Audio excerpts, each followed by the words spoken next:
चाहते हैं कि आप दोनों बोले तो मैं बीच बीच में नहीं आऊँगा। मैं चाहता हूँ पुंज जी आप यहाँ आएँ। और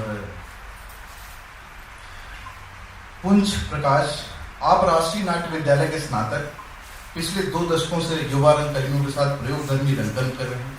आप अभिनेता, निर्देशक, लेखक के तौर पर देश में जाने जाते हैं। हम चाहते हैं कि आप वर्तमान रंगमंच में युवाओं की दशा एवं दिशा जैसे विषय पर रोशनी डालें।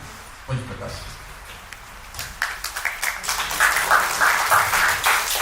धन्यवाद। आदरणीय अभिजीत सर, मृदुला मैम, राजेश भाई, सुरमोहन सर उपस्थित हैं, सबको प्रणाम करता हूँ। और अपनी बात कुछ बहुत ही प्रैक्टिकल बातें करने की कोशिश करूँगा, क्योंकि पिछले जितने भी साल से मतलब after the pass out from the national school of drama, मैंने हमारे जैसे लोगों ने एक चीज़ रियलाइज़ किया कि हमारे शहर में हमारे लिए बहुत आसान था वहाँ से मुंबई का रास्ता पकड़ लेना और अपने लिए एक लैविश लाइफ और एक स्टार की ज़िंदगी पाने की कोशिश करना वो आसान रास्ता है।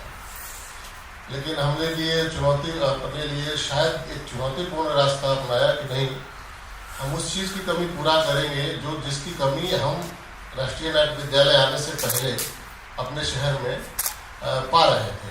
क्योंकि हमारे शहर में नाटक हो रहे थे और अत्यधिक मात्रा में नाटक हो रहे थे और नाटक का स्तर भी 90 के दशक में काफ़ी अच्छा था। लेकिन जो सबसे बड़ी चीज़ जो लैक कर रहे थे हम लोग की एक्टर की जो ट्रेनिंग होती है कि आप बल्ला तो पकड़ा दे रहे हो और सीधा मैच में उतार दे रहे हो। अब वो लग गया हो सहवाग की तरह, उसका हैंड एंड आई का कॉम्बिनेशन अच्छा है तब तो ठीक है, लग गया तो छक्का है, नहीं तो आउट हो जा रहा है, वो पहली बॉल पे आउट हो जा रहा है। तो ये जो ट्रायल और एरर का जो सिद्धांत है, जिसपे शायद जो कहते हैं शौकिया रंगमंच करने जो उनके पैरोकार हैं उससे बहुत गर्व करते हैं कि हम ट्रायल और एरर के तहत काम करते हैं। मुझे हमेशा लगा कि नहीं, ये बहुत ही आत्महत्या करने वाला एक प्रक्रिया है, क्योंकि एक अभिनेता उसको पता ही नहीं हो स्टेज पे क्या कर रहा है। वो पूरी तरह से बहुत मासूम है और पूरी तरह से अपने ग्रुप और अपने गुरु और अपने डायरेक्टर के प्रति समर्पित है और वो चला जा रहा है। तो पता चल रहा है कि भाई वो सुर नहीं भी लग रहा है तो फुल कॉन्फिडेंस में गा रहा है। और चूंकि वो नया है और देखने वाले हिंदी थिएटर में अमूमन अपने मित्र दोस्त ही होते हैं, तो अमूमन हम बहुत कटु आलोचना नहीं कर पाते। हम कहते हैं ठीक है, अच्छा है, तो एक भ्रम में रहता है, भ्रम की स्थिति में रहता है। तो हमें लगा कि शायद हम ट्रेनिंग पे काम करें कि नाटकों का मंचन कम करके और लंबे समय तक एक ट्रेनिंग पे काम करें, जैसे कि संगीत वाले कर पाते हैं या नृत्य वाले कर पाते हैं कि आप जब तक नाचना नहीं आता है आपको स्टेज पे नहीं चढ़ने दिया जाएगा और आपको जब तक गाना नहीं आता है तब तक गाना गाने नहीं दिया जाएगा। आप ऐसा नहीं है कि थिएटर में पहले दिन आते हैं तो महीना रिहर्सल करके वो स्टेज पे चले जाते हैं और वो परफॉर्म करने लगते हैं। तो कोशिश यही थी हमारी कि हम एक ऐसी युवाओं का मतलब है उसका उम्र से मतलब फिजिकल उम्र से कोई लेना देना नहीं है, मैं मेंटल एज की बात कर रहा हूँ। एक इंसान जो है वो मैं समझता हूँ कि 20+40 होता है और वही इंसान जो है 20 का होकर के भी उसको देख करके लगता नहीं कि अभी 20 का है, मतलब उसको देख कर ही लगता है कि वो डिप्रेशन आ जाएगा, फिर थोड़ा दूर रहो भाई। तो ये जब कोशिश की तो हमें जो चुनौतियाँ इस दौरान मतलब पिछले 20 सालों में जो सबसे बड़ी चुनौती जो निकल करके सामने आई, उस पर अगर गहरे से चिंतन किया तो लगा कि नहीं, समस्या तो कहीं और है। जैसे अगर बिहार जैसे प्रदेश की बात करूं तो बिहार जैसे प्रदेश में एक ज़माने में जो है भिखारी ठाकुर जैसा आदमी होता है जो लोक संगीत को उठा करके और लोक के दर्द और दुख को उठा करके और वो सामने लेकर के आते हैं। तो पता चलता है कि आप बिहार के गाँव में चले जाइए तो आज के समय में, चूंकि उससे पहले क्या होता है, उससे पहले हो रहा है कि एक क्रांति होती है जिसको माइक्रोफोन बोलते हैं, माइक्रोफोन आ जाता है और रिकॉर्डेड म्यूजिक बजना शुरू हो जाता है। ये मैं 80 के दशक की बात कर रहा हूँ, 83, के आसपास की गांव-गांव में लगभग हर गांव में एक माइक आ गया है जिस पर रिकॉर्डेड फिल्मी म्यूजिक बजना शुरू हो गया है। उसकी वजह से क्या हुआ, मतलब सिर्फ उसकी वजह से नहीं बल्कि और भी चीजें कि जो एक परंपरा थी कि हम गाएंगे रोज और बजाएंगे, जैसे हर मंदिर में आरती होती थी। मैं जब बहुत छोटा था तो मेरे अंदर सुर ताल लय इसलिए आया क्योंकि मेरे गांव में आरती होती थी और आरती जो है वो रोज जो है कम से कम 1.5 से 2 घंटे होगा और कोई हमारे चचा या कोई भी है वो शाम में पकड़ के ले जाते थे उस आरती में उनको गाना गाना है और झाल पकड़ा देते थे और झाल है कि झाल भी बजा रहा है और झाल अगर गलत बजता था तो उसके हुनी से ऐसे छाती में भी पड़ता था।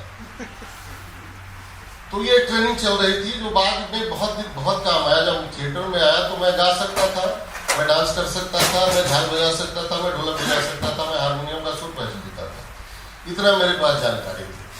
लेकिन अभी क्या हुआ है, पिछले 90 के दशक के बाद 2000 में और अभी के दशक में वो पूरी तरह से, अब तो इतना हो गया कि पूरी तरह से डीजे और इतना हाई वॉल्यूम में और वो भी अगर आपने भोजपुरी गाने सुने होंगे तो वो उसकी ऑटो ट्यून वॉइस में जो है वो चलता है, ऑटो ट्यून किया जाता है। एक बेसुर आदमी गाता है उसको ऑटो ट्यून करके सुर में लाया जाता है और उसके बाद इंस्ट्रूमेंट भी जो है वो बहुत ही स्टीरियो इंस्ट्रूमेंट है, वो भी रियल इंस्ट्रूमेंट नहीं बज रहे हैं, वो कंप्यूटराइज इंस्ट्रूमेंट बज रहे हैं। तो जिस पीढ़ी के कान में ये डीजे ही गया है, जो बेचारा पैदा हुआ है, जिसने लोरी नहीं सुना, जिसने सुहर नहीं सुना, जिसने आरती नहीं गाई, जिसने झाल नहीं बजाया, जिसने ढोलक का थाप नहीं सुना, उस पीढ़ी के अंदर क्या जाएगा?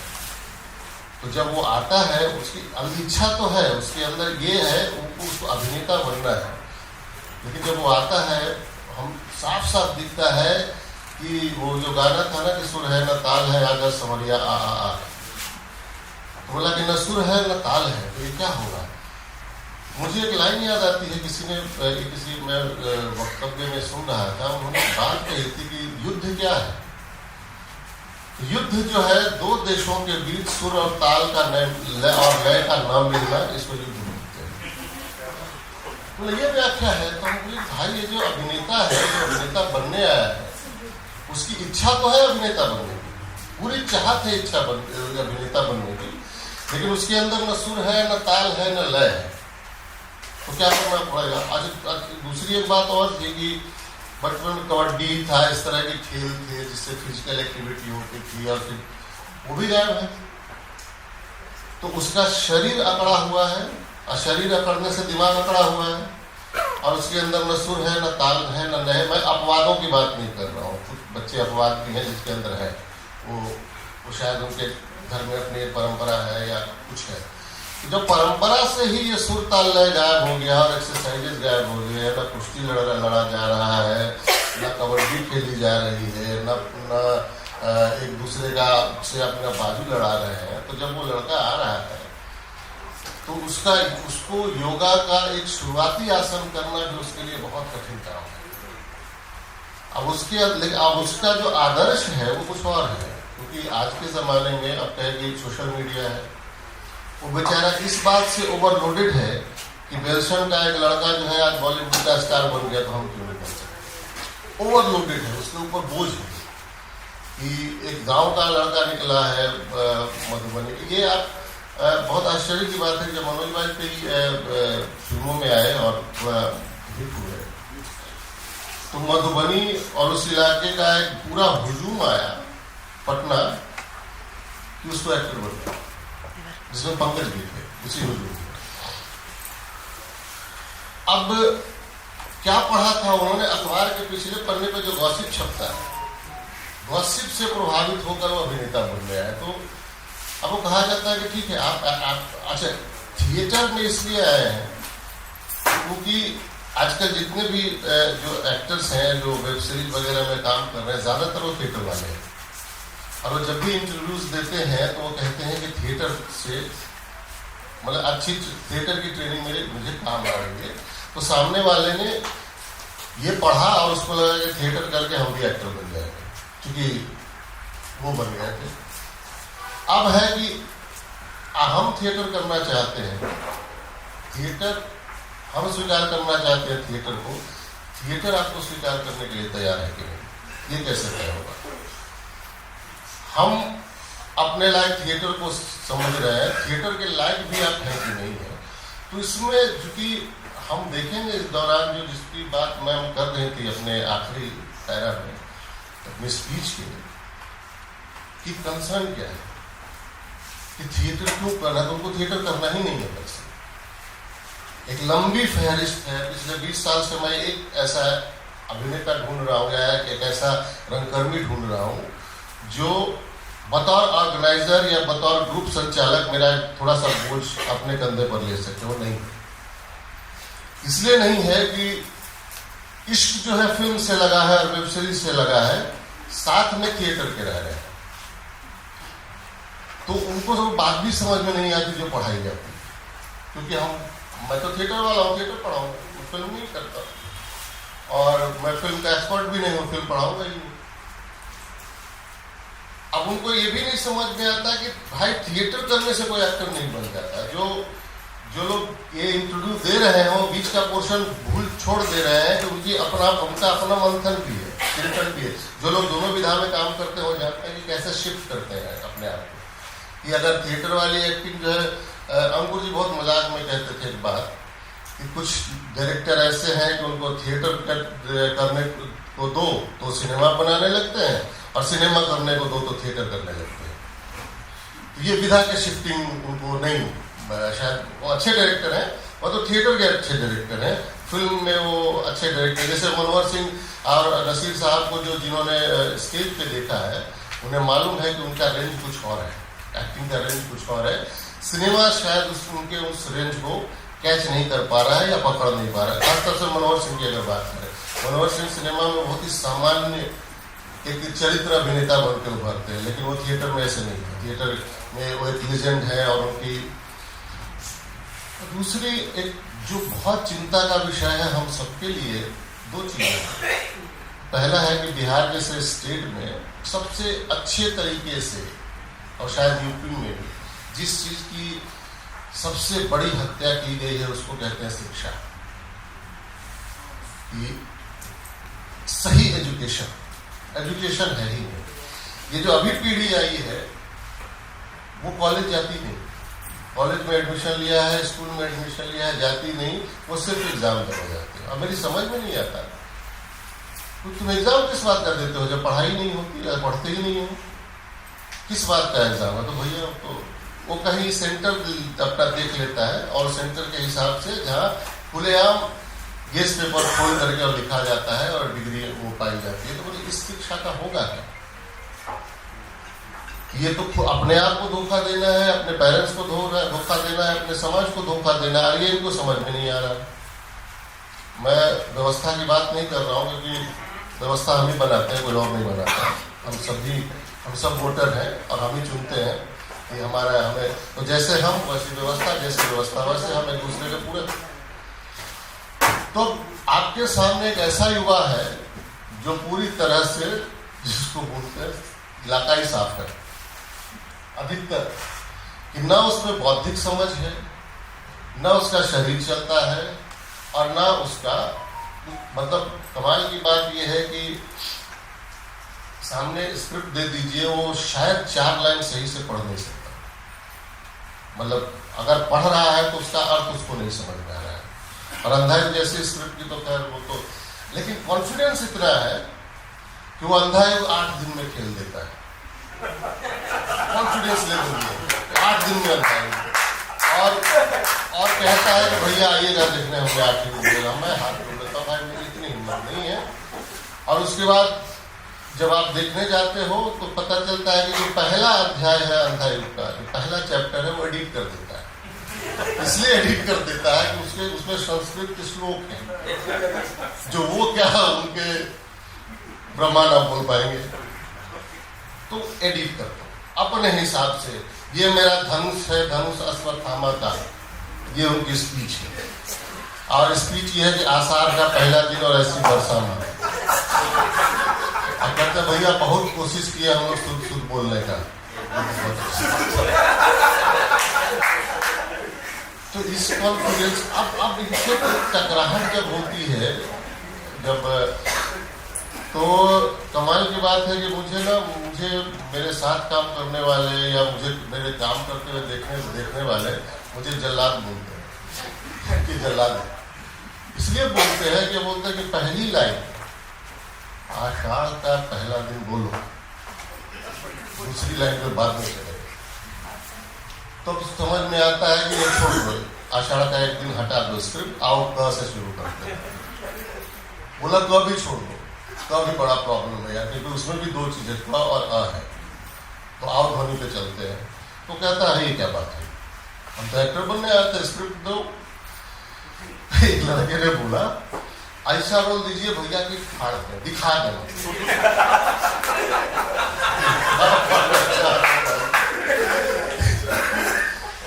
शायद मैं बहुत हंसी में एक बात कह रहा हूँ, और वो बहुत मासूम लड़का है, बहुत मासूम है, वो एरोगेंट नहीं है, बहुत मासूम है। और तो मैंने एक रोल दिया उसको कि वो अभी एक नाटक कर रहा हूँ तीसरी कसम में रोल है, वो साड़ी पहन के नाचना है। वो जाके कह रहा है बड़े मासूम से, क्या बाबा सिर दे दिया। हम तो सोचे थे कि ऐसा, अच्छा लाइन भी जो पूरा अपना इमोशन भी जो बता रहा है वो फिल्मी लैंग्वेज यूज कर रहा है, और कह रहा है कि हम तो सोच के आए थे कि ऐसा कुछ देंगे जिसमें हम दिखा देंगे। क्या दिखाना हम, तो अच्छा ये समझ में उसको नहीं आता। अगर समझाने की कोशिश में क्या दिखाओगे भाई, यहाँ दिखाना कुछ नहीं है। थिएटर इज ऑल अबाउट वो अपने अंदर की यात्रा है, किसी को कुछ नहीं दिखा रहा है। हम अंदरूनी यात्रा करते हैं रंगमंच में। अब ये अंदरूनी ऐसी कोई बात उनको समझ ही नहीं आती, ये क्या बात कर रहे हो आप, कौन सी अंदरूनी यात्रा है। बोला कि वो जब हमें किसी को नहीं दिखाना है, क्योंकि देखने वाले तो आप ही को देखने आए हैं, तो अलग से क्या दिखाना है, आप ही को देखेंगे, उनकी दृष्टि ही आपकी तरफ है, तो वो तो देख ही रहे। तो एजुकेशन की हालत ये है, शरीर की हालत ये है, दिमाग की हालत ये है, जबान की हालत ये है।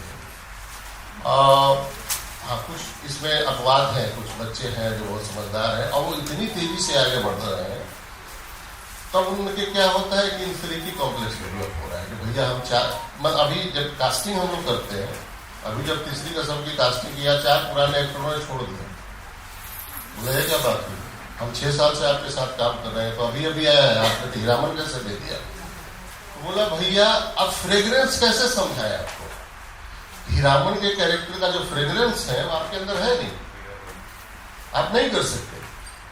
जैसे एक डायरेक्टर ने मुझे ओथेलो कास्ट कर दिया, मैं गया, बोला सर मजाक बन जाएगा, क्योंकि फिजिकलिटी है ओथेलो की। हम कितना भी कर दें कि नाटक में फिजिकलिटी वर्क नहीं करता है, बकवास बात है, वर्क करता है। जब वो ग्रीक वॉरियर है, मैं कहाँ से ग्रीक वॉरियर लग रहा हूँ। बोले नहीं तुम बड़े अच्छे एक्टर हो, तुम कर लोगे, हम वो अलग बात है। मैं अच्छा एक्टर हूँ तो छोड़ दीजिए, मैं अपनी फिजिकलिटी का क्या करूँ। तो उन्होंने मुझे गत्ते वत्ते डाल के थोड़ा सा सलमान खान बनाया, और क्या मजाक बना मैं ही जानता हूँ। जब हमने शो भी किए उसके, और जो मजाक बना, सबसे पहले तो मेरी डेस्टिमोना ही हंसती थी मेरे ऊपर।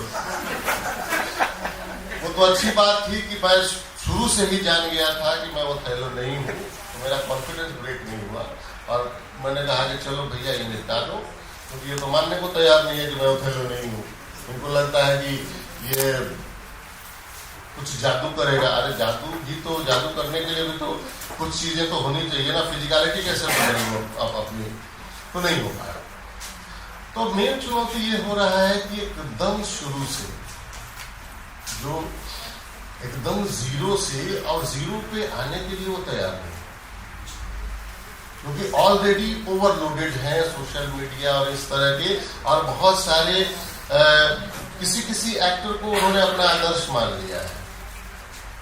जो खुद अपने आप को आदर्श नहीं मानते, उनको उन्होंने अपना आदर्श मान लिया और उनकी कॉपी करते हैं, उसी की तरह चलते हैं, उसी की तरह बात करने की कोशिश कर रहे हैं। तो अब उनको कौन समझाए कि भाई, और उनको देख करके उनके दोस्तों ने नाम भी रख दिया है,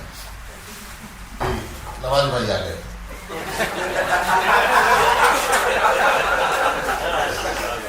और उसमें खुश है, उसको नवाज बोला जा रहा है। अब उसको कैसे समझाया जाए, किस लेवल से समझाया जाए कि नवाज भाई अपना स्ट्रगल है, अपना सब कुछ है। आप किसी के टैलेंट और किसी प्रतिभा को चूस नहीं सकते।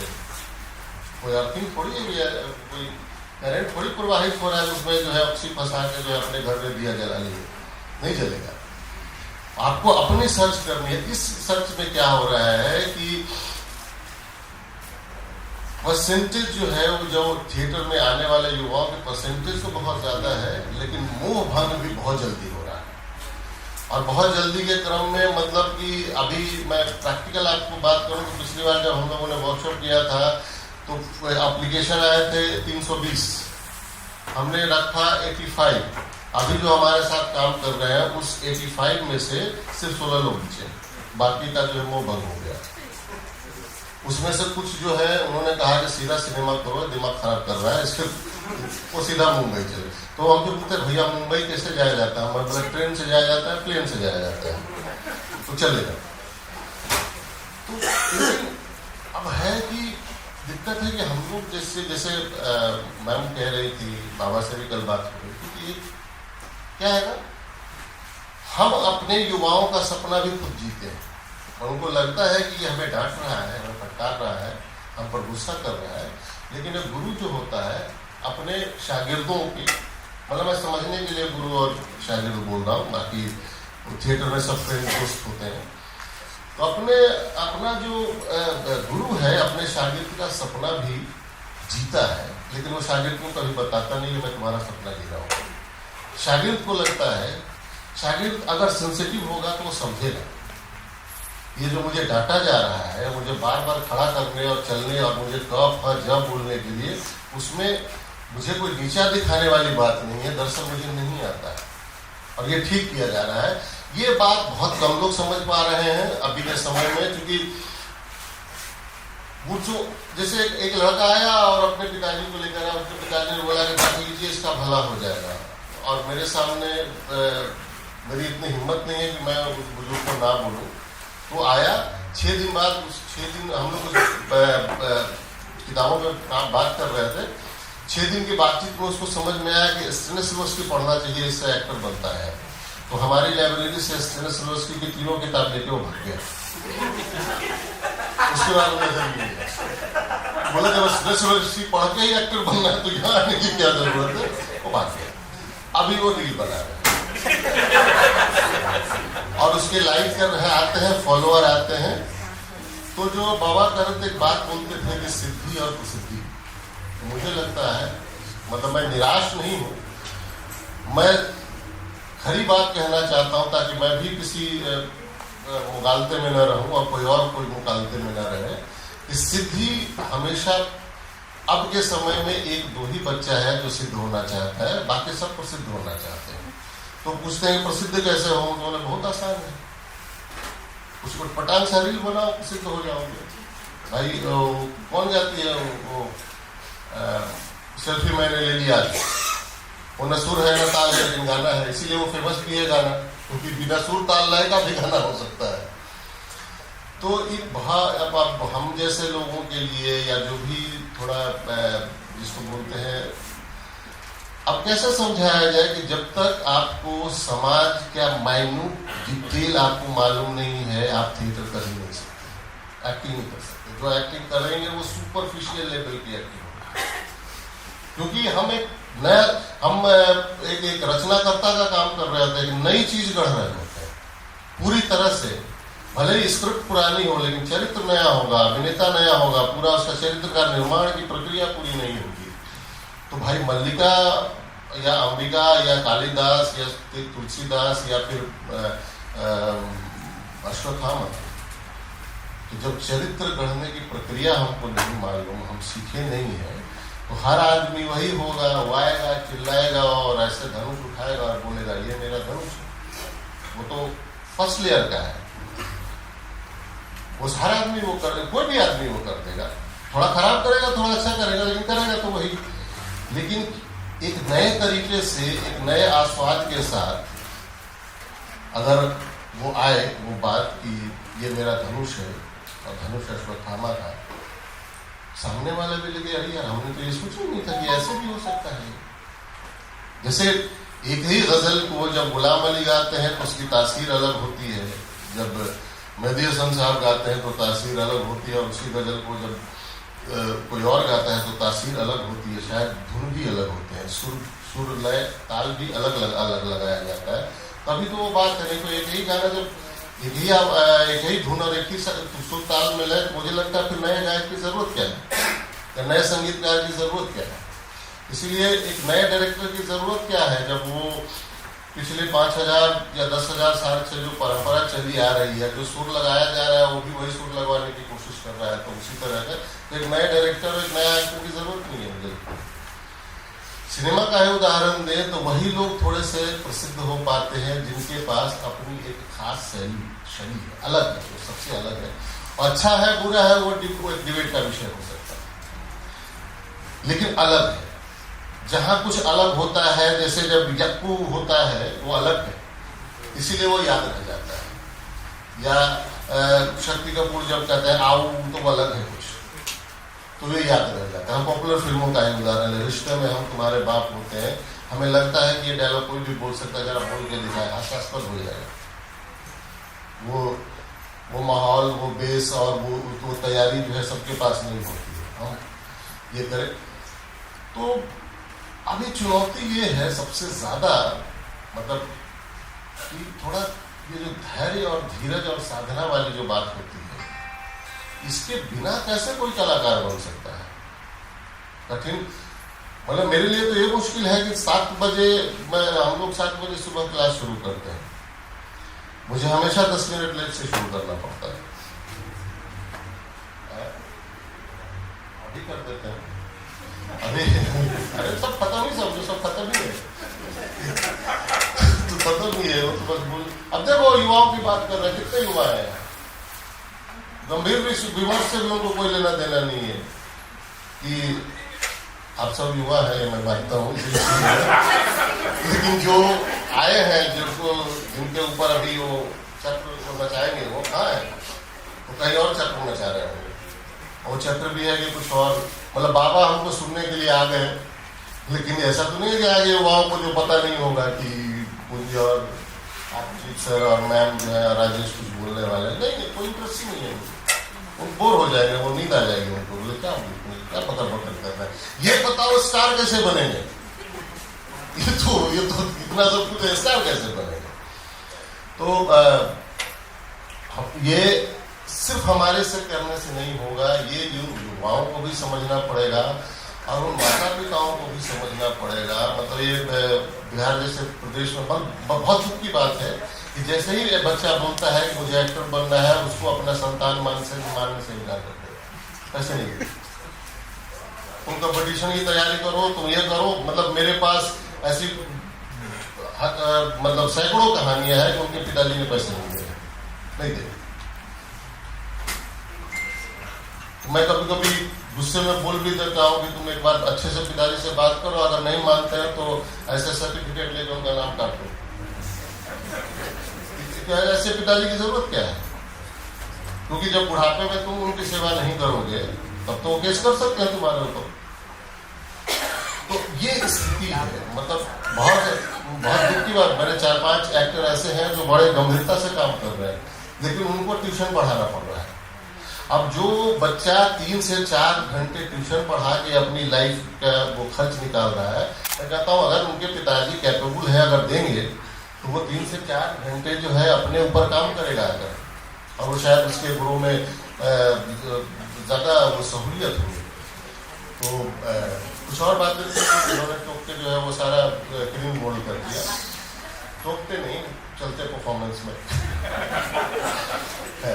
तो बहुत बहुत धन्यवाद मॉकिंग वर्ड को, क्योंकि जहाँ वो गंभीर विमर्श अब कोई नहीं करना चाहता, कोई चाहता ही नहीं है कि इस तरह की बातचीत हो। अब है कि वो रील बनाना है, तो नाटक में भी रील आ गया है। इसीलिए कोरोना के काल में आप देखिएगा एक डिजिटल थिएटर जैसे कोई विधा पैदा हो गई और हर आदमी डिजिटल थिएटर का मास्टर हो गया और कहा कि यहाँ आइए भाई, आपकी कला 3 डायमेंशन है, 3 डायमेंशनल आर्ट है, आप खुद ही मार रहे हो। इतनी भी तमीज नहीं है कि आप उसको 2 डायमेंशनल बना के खुद हत्या करने तक तुले हुए। जब आदमी घर में बैठे बैठे थिएटर देख सकता है, थिएटर देखने का भ्रम आप पैदा करवा रहे हो, इट मीन्स कि आपको कला से प्यार नहीं है, आप कला के हत्यारे हो, आपको मालूम ही नहीं है। वो होता है ना मुर्गी कि अंडा दे रही है तो अरे एक ही दिन में निकाल देते हैं सारा अंडा, तो ये वाली स्थिति है। इसलिए कोरोना में बहुत सारे डिजिटल स्टार पैदा हुए और अभी गायब हो गए। वो सबने एक बड़ा चिंतन भी चलाया, दिल्ली के बहुत बड़े चिंतक ने बोला भी ये नई खोज है और इस पर बहुत सारे काम होना चाहिए, और जो ये काम नहीं कर रहे वो पीछे छूट जाएंगे। तो कुछ लोग थे हम लोग जैसे बाबा जैसे, भारतेंद्र जैसे, राजेश चंद्रा जैसे, आत्मजीत सर जैसे, जिसने बोला कि भाई कला की जो 3 चीज चाहिए, एक एक्टर, एक कम से कम एक ऑडियंस और एक स्टेज, इसके बिना तो मैं करूंगा ही नहीं, चाहे वो उसको खत्म हो जाए तो हो जाए। और इतने साल से जब 900 साल जो डार्क एज चला यूरोप में तब नहीं खत्म हुआ, तो ये 2-3 साल कोरोना में जब मतलब इतना दम नहीं किसी में है कि थिएटर तो जिंदा रहेगा, यहाँ रहे कहीं और रहे, किसी और रूप में रहे, कोई और करे, हम करें ना करें, कोई और ना कोई करेगा, वो किसी का मोहताज नहीं है। थिएटर तो जिंदा रहेगा, इसकी तो गारंटी है। किस रूप में रहेगा इसकी गारंटी नहीं है। हो सकता है वो डाउनफॉल हो उसका, हो सकता है अप जाए, वो है। तो बहुत बहुत धन्यवाद मॉकिंग बर्ड को, बहुत बहुत धन्यवाद।